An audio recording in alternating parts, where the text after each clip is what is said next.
May the words of my mouth and the meditation of all our hearts be acceptable in God's sight, for God is our Redeemer. The children at a vacation Bible school at a church I served used our Old Testament text a few years ago to show the children that kids can be heroes, like the slave girl who was brave enough to offer a word of hope to a foreign military commander. It's a great text because it's full of conflict, juxtaposition, and surprise. People who have kings and commanders are contrasted with people who have nothing, foreign slave girls, servants.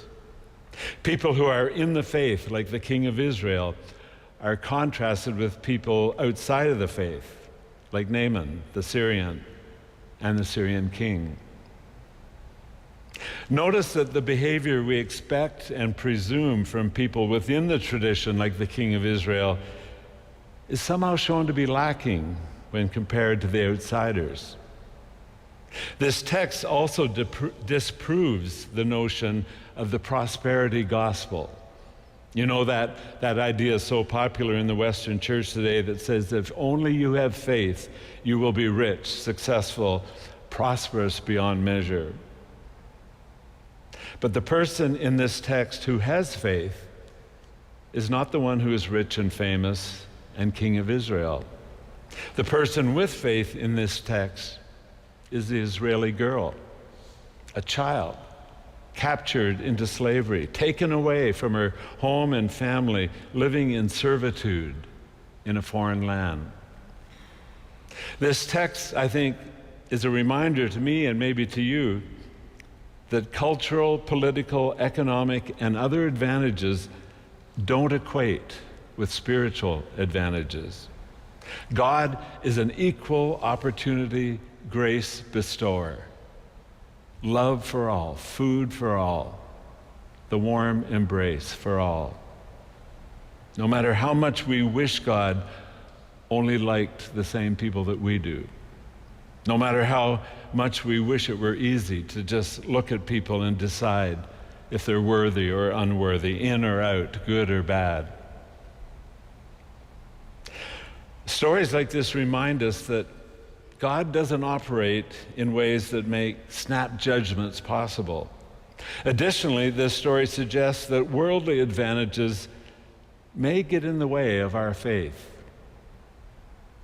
When you can look around at your life and rely on your devices, your education, your gumption, your success, how does that affect your relationship with God? Does it keep you from being able to really rely on God? Think about it. The king of Israel didn't even seem to consider that God might have something to do with this situation. Instead, he panicked. He panicked because he looked around at his resources, armies, advisors, gold, authority, power, and he realized that there was nothing he could do to heal Naaman. And it never seems to cross his mind that he could rely on God.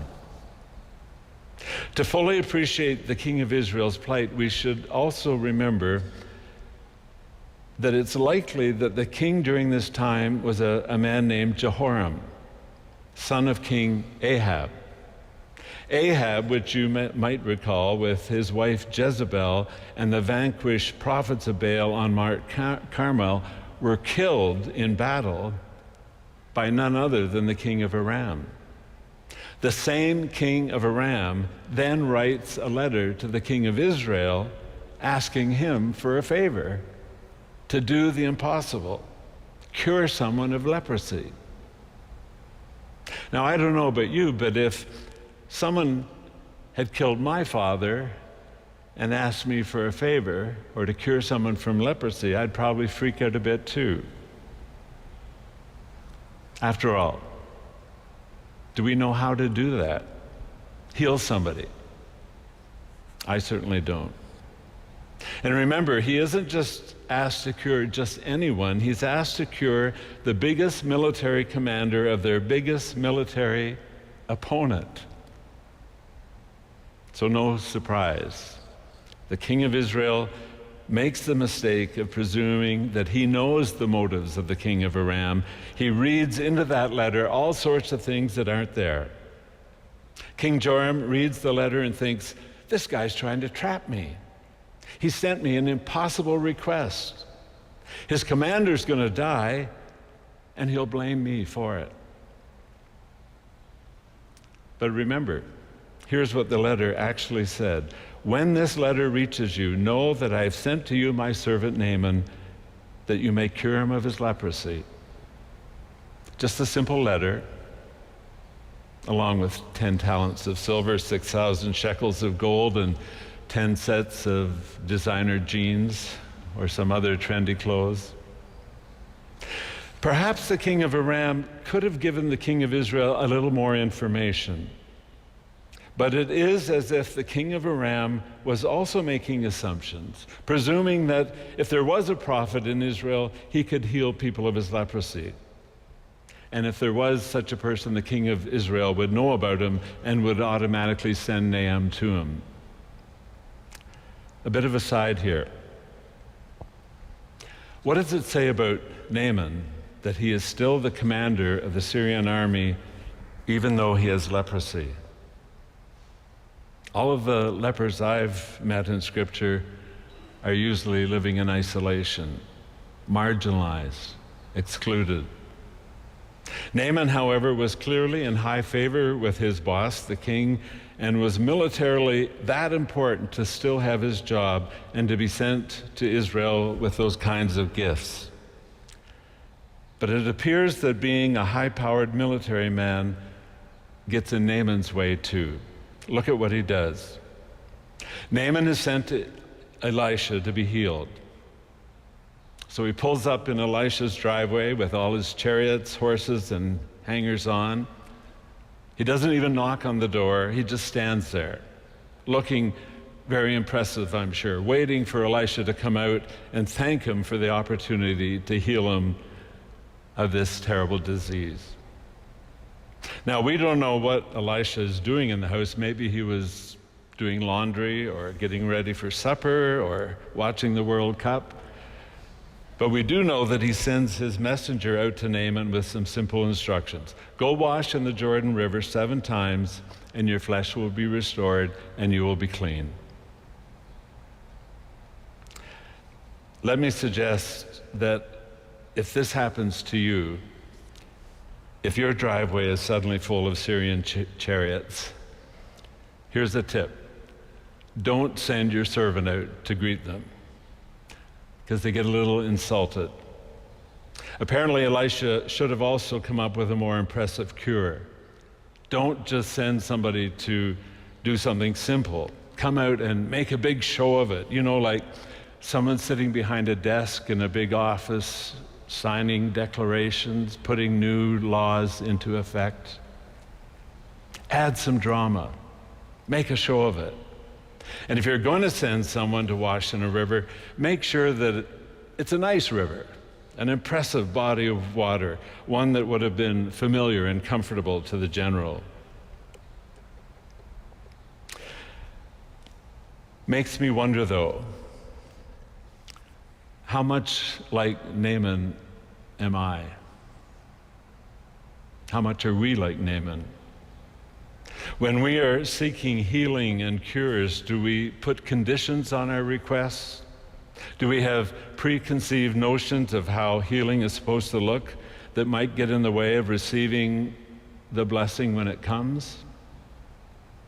But then again, like the slave girl, the Israelite girl, Naaman's slaves, the people usually with no voice, speak wisdom to their boss. Father, if the prophet had commanded you to do something difficult, would you not have done it? How much more when all he said to you was wash and be clean? Well, thank God for those kids.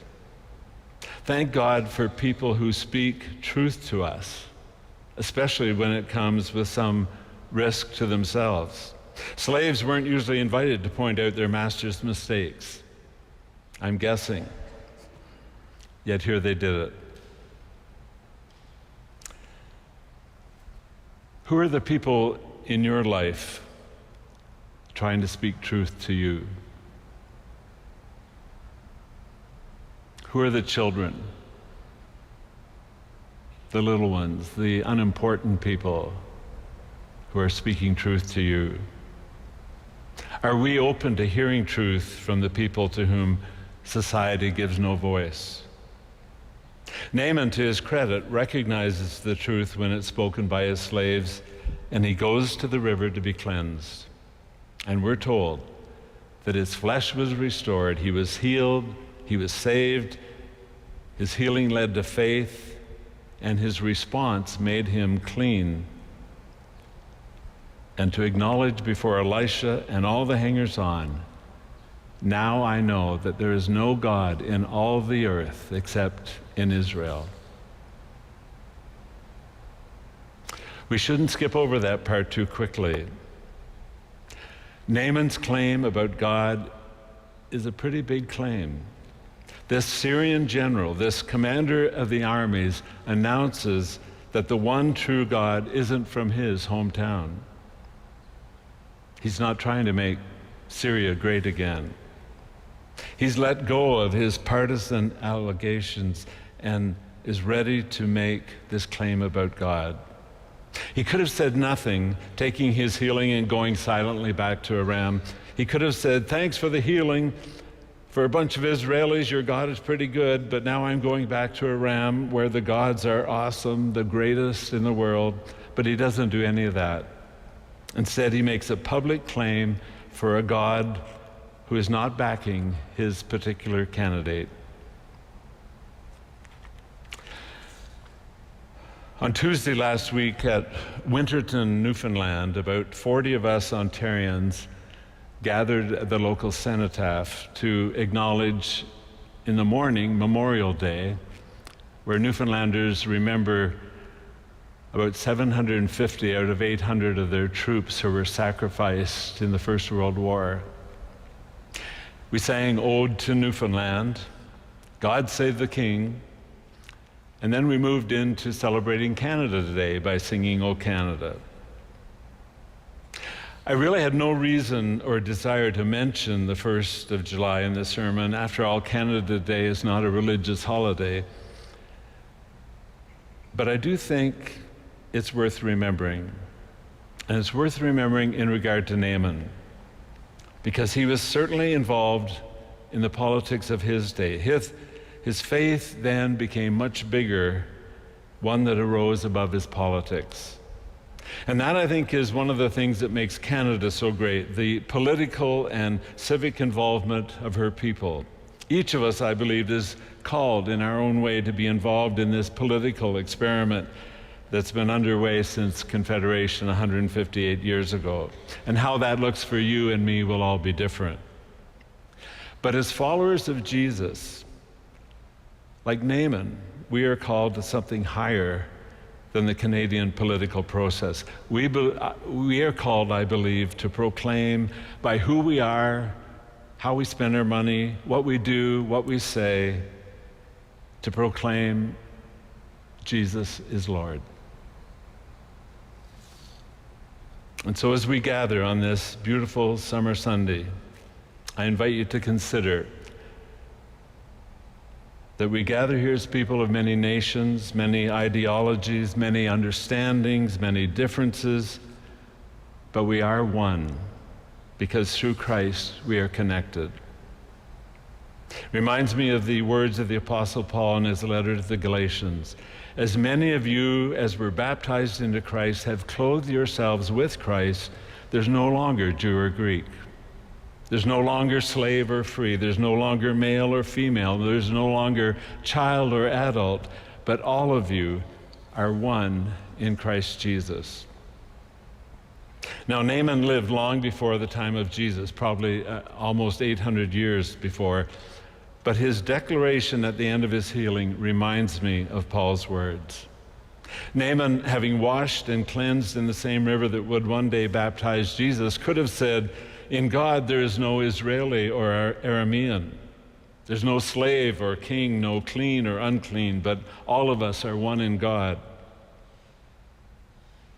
So, friends, it is right, I think, for us to be proud to be Canadian and to wave our maple leaf flag. It's right for us to celebrate that even though we've made a lot of mistakes, especially with our Indigenous siblings, for 158 years, this place we call Canada has tried to stand for freedom, to give voice to the voiceless, to be an advocate for liberty and justice around the world, often at the cost of Canadian lives.